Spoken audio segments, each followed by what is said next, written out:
오늘의 주제는요, 경매는 왜 나오는 것인가. 자, 이 얘기를 제가 한번 해보고 싶은데요. 우리가 이제 법원에 가보면요, 입찰을 하잖아요. 뭐 아파트, 빌라, 뭐 오피스텔 또는 뭐 건물 이런 거, 또는 공장 땅 이렇게. 자, 예를 들면 이제 경매가 아파트가 경매 나왔다고 쳐요. 그게 왜 나왔겠습니까? 빚이 많아서 그런 겁니다.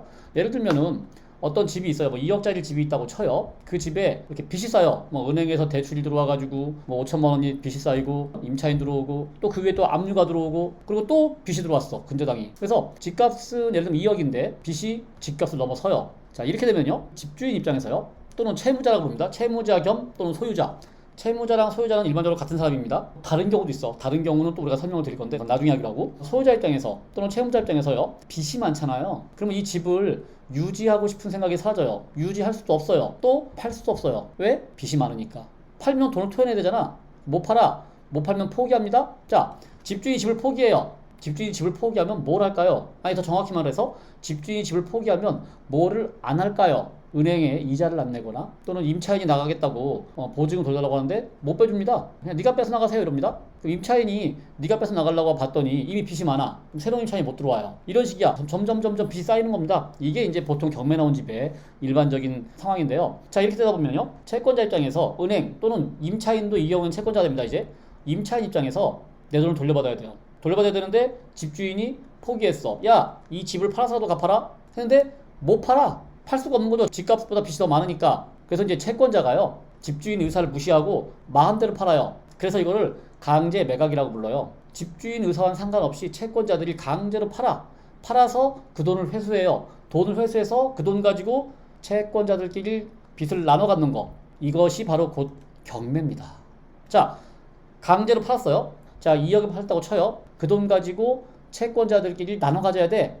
자, 나눠 갖는 걸 배당이라고 부릅니다. 근데 나눠 가지려고 보니까 빚이 더 많죠, 집값보다. 나눠주다 보면요, 누군가는 못 받을 거야. 이 채권자들 중에서 누군가는 못 받는 채권자가 생깁니다.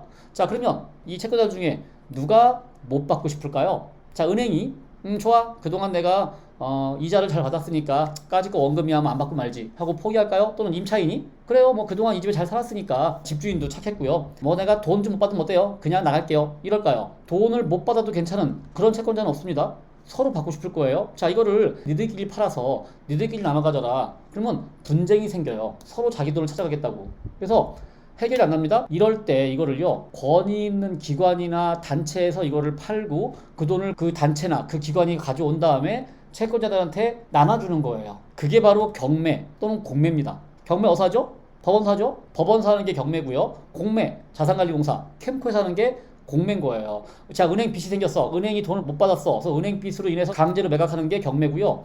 보통 이제 뭐 세금을 체납했어. 세금을 처리하기 위해서 매각해. 이게 보통은 공매로 나옵니다. 일반적으로 그렇고요. 물론 꼭 그런 것만은 아닌데 하여간 경매와 공매가 있는데 일반적으로 경매가 더 물건이 많습니다. 공매보다는요. 우리가 저랑 배울 때는요, 경매를 기준으로 놓고 배울 겁니다. 근데 경매를 기준으로 놓고 배우더라 하더라도요, 공매는 저절로 알게 돼요. 이걸 다 하다 보면 똑같은 컨셉이야. 권리 분석이라든가 이론은 똑같아. 단 진행하는 절차가 좀 달라요. 경매는 직접 법원에 가서 내가 뭐 입찰도 하고 시간 쓰면서 기다려야 되고 이래야 돼.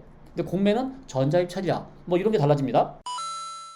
낙찰대금 가지고 채권자가 얼마씩 받을 것이냐, 누가 얼마씩 받을 것이냐가 이제 권리 분석이에요. 누가 얼마씩 받을 건지를 분석해야 돼. 근데 분석하다 보면 결국 누군가 못 받는 채권자가 생겨. 우리의 관심사는 바로 여기에요. 바로 여기에 경매의 핵심이 있습니다. 채권은요, 사라지지 않습니다. 빚은 사라지지 않아. 경매를 통해서 회수하지 못한 채권자는요, 다시 채무자한테 쫓아가요. 예를 들면 아파트가 경매 나왔는데 여기서 다 돈을 못 받았어. 그러면 그 채무자가 가지고 있는 또 다른 재산, 뭐 예를 들면 공장이 있어, 아니면 무슨 빌라가 있어, 무슨 상가가 있어, 그럼 거기에 또 쫓아가요.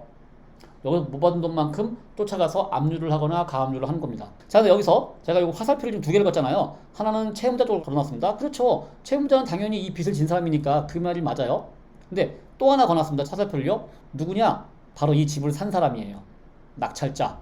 여러분들의 장래 희망이죠. 여러분들은 앞으로 이 낙찰자가 꿈입니다. 자, 네가 이 집을 살 때 이 집에 빚이 있는 걸 알고 샀잖냐. 그러니 이 빚을 네가 갚아라 라고 낙찰자한테 책임을 묻는 경우도 있어요. 그러니까 못 받은 돈은요, 사라지는 게 아니라 누군가가 책임을 져야 돼. 그 책임지는 사람이 누구냐? 채무자는 당연한 거고요. 가끔은 낙찰자도 책임을 져야 된다. 이게 핵심이고요. 이게 권리 분석이고요. 권리 분석을 통해서 이 못 받은 돈을 누가 책임지는 건지 파악을 하셔야 돼요. 자, 여기서 한 가지 용어 정의 들어갑니다. 우리가 아마 지난 시간에 소멸, 인수 요거 그냥 배웠죠. 무심코 배웠죠. 바로 이때 나오는 말이에요. 바로 나찰자가 책임지는 거, 내가 책임지는 거를 인수라고 불러. 근데 채무자가 책임져야 되는 거, 나찰자는 책임 안 지는 거, 그걸 소멸이라고 부릅니다.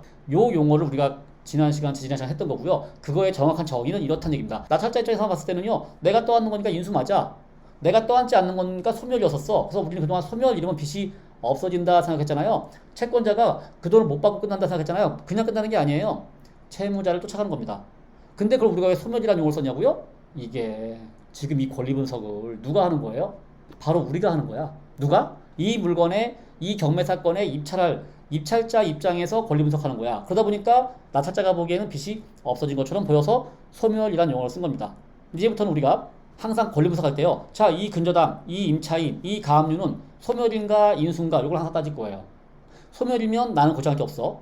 인수면 걱정해야 돼. 왜? 내가 그걸 떠안아야 되니까. 즉 이 빚을 누가 책임지는 거냐를 따지는 게 바로 권리 분석이다. 이런 얘기입니다. 자, 이거를 제대로 못 따지면 어떤 일이 발생하는지 한번 그 사례를 한번 보겠습니다.